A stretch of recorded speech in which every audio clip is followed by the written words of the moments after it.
అతడు వ్రాత పలక తెమ్మని వాని పేరు యోహానని వ్రాసెను. అందుకు వారందరూ ఆశ్చర్యపడిరి. వెంటనే అతని నోరు తెరవబడిన, నాలుక సడలి అతడు దేవుని స్తుతించుచు మాట్లాడసాగాను. చూసారా, ఇక్కడ మగవాడు మాట్లాడుతూ ఉన్నాడు, కనన వాళ్ళు కంటూ ఉన్నారు, కన్యక గర్భం ధరించింది.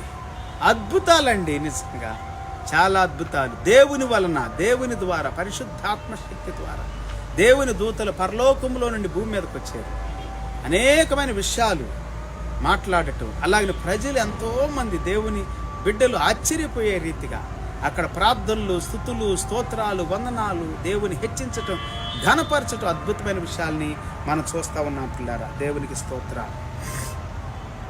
అందును బట్టి వారు చుట్టుప్రక్కల కాపురమున్న వారందరికీ భయము కలిగెను. ఆ సంగతులన్నీ యూదా కొండ సీమల యందంతటా ప్రచురమాయ.